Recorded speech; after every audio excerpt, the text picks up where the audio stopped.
speciale elezioni. Interviste e commenti sulle prossime elezioni. Ben ritrovati agli amici di Radio Veneto 1 per un nuovo spazio di approfondimento in vista delle prossime elezioni politiche del 4 marzo per presentare candidati e programmi dei vari movimenti politici. Con noi in questa occasione Franco Conte, candidato del partito Noi per l'Italia nel collegio Veneto 1 alla Camera, nel listino plurinominale, collegio che comprende la provincia di Venezia e anche parte della Marca Trevigiana, in particolare 11 comuni dell'area castellana, proprio l'area di cui Franco Conte è originario. Grazie per essere insieme a noi. Buona giornata. Con Franco Conte vorremmo toccare un tema che purtroppo ha colpito molto il nostro paese, anche il nostro territorio, e che nonostante gli sforzi sembra non si riesca ad arrestarlo, quello dei femminicidi, cosiddetti femminicidi, cioè le violenze spesso alle volte anche letali sulle donne, compiute molto di frequente da mariti, compagni, fidanzati, parenti, amici, persone proprio della cerchia familiare. Senatore, un problema, una piaga che ha numeri che davvero impressionano e che appunto a cui non si riesce a mettere un freno. Sì, è un fenomeno che negli ultimi anni è emerso purtroppo in maniera negativa agli onori della cronaca in moltissime occasioni. Ricordo che presso il Senato è stata istituita 2 anni fa una commissione d'inchiesta proprio su questo tema, sul femminicidio e più in generale sulle violenze di genere, per cercare di capire qualcosa di più di questa situazione, di questo fenomeno, e cercare anche di adottare delle misure che possano contenerlo. Sono emerse situazioni abbastanza problematiche, sono emerse però anche delle possibilità di intervenire in maniera seria per poter prevenire o per poter ovviare a questo problema.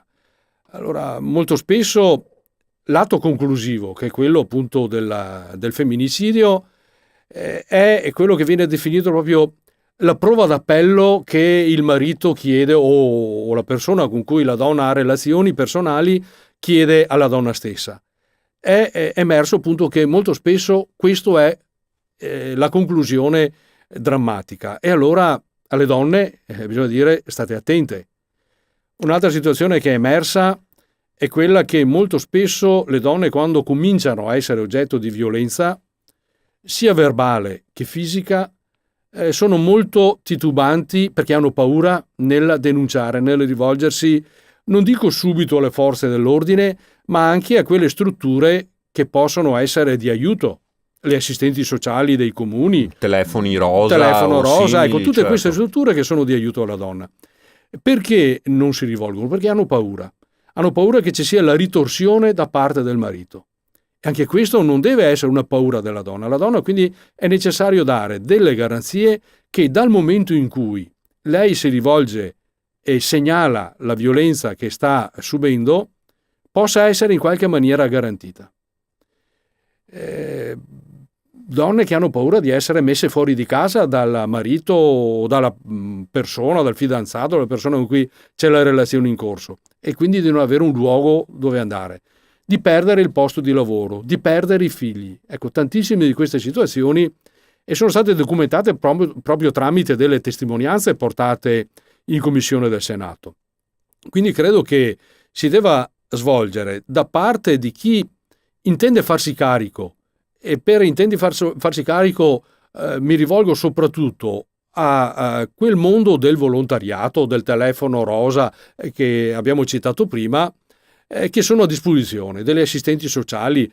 Stanno nascendo anche delle associazioni private, locali, che operano in questo settore, quindi bisogna cercare che queste istituzioni siano conosciute e diano quelle necessarie protezioni alla donna che è oggetto di violenza. c'è anche un problema di normativa o forse di applicazione della normativa, perché purtroppo in alcuni di questi casi, e forse questo è l'aspetto più inquietante, era anche emerso che magari alcune di queste donne avevano denunciato il compagno.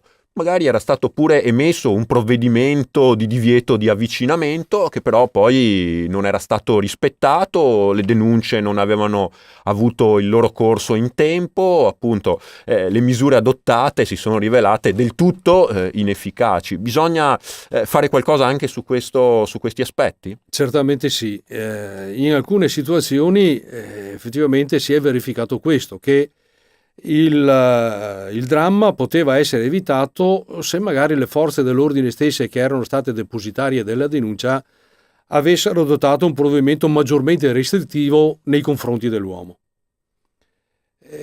Non dico che siano stati considerati con leggerezza dei casi, ma forse da parte delle forze dell'ordine si è tentata la strada della conciliazione, del rimettere insieme delle persone. Qualche volta funziona, molto spesso no, perché quando si arriva a situazioni estreme, di estrema proprio violenza, è difficile tornare indietro, perché c'è un altro aspetto che bisogna considerare. Ecco, io credo che l'uomo che commette queste forme di violenza sia un uomo malato e come tale ha bisogno di essere curato. Citavo prima alcune strutture che stanno nascendo anche qua nel territorio, anche in provincia di Treviso, in Veneto, che sono i centri per aiutare i cosiddetti uomini maltrattanti. Sono persone ammalate che devono essere in qualche maniera affrontate per quello che sono, cioè come persone malate. Quindi bisogna aiutarle a guarire da questa situazione che vivono. Un altro settore che io ho portato all'esame della Commissione e mi fa piacere che sia stato inserito proprio nel documento conclusivo.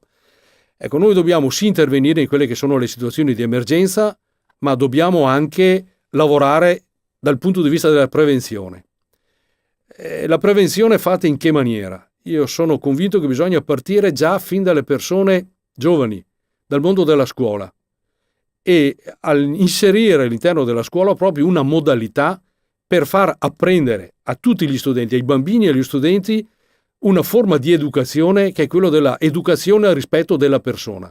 Perché laddove si arriva alla violenza, sia fisica che psicologica, ci sono anche casi di violenza psicologica che sono altrettanto drammatici. Forse anche di più, perché proprio si arriva all'annullamento dell'identità della persona. Ecco, questo è il dramma vero. Ecco, in questi casi bisogna intervenire proprio lavorando sull'educare al rispetto della persona, al rispetto dell'altro, a prescindere dal sesso, a prescindere dalla età, semplicemente educare al rispetto della persona. Quando un bambino, quando uno studente riceve questa forma di educazione, non è istruzione, è educazione vera e propria questa, sono convinto che difficilmente arriverà dopo alle aggressioni verbali o alle aggressioni fisiche nei confronti non solo della persona che magari un tempo aveva amato e dopo non ama più, ma magari anche del coetaneo. E faccio una correlazione anche con le situazioni del bullismo scolastico. Anche il bullismo nella scuola può essere prevenuto educando al rispetto della persona. Ancora una volta, insomma, ancora prima delle normative serve una svolta culturale. Grazie a Franco Conte per essere stato insieme a noi. Grazie a voi e buona giornata. Franco Conte, lo ricordo, candidato alla Camera alle prossime elezioni politiche per il movimento Noi per l'Italia nel Collegio Veneto 1 di Venezia e Treviso nella modalità del listino plurinominale. Grazie ancora a Franco Conte, grazie a tutti voi per essere stati in nostra compagnia. Vi rinnovo l'appuntamento con i prossimi spazi di approfondimento politico dedicati proprio alle elezioni del 4 marzo. Speciale elezioni. Interviste e commenti sulle prossime elezioni.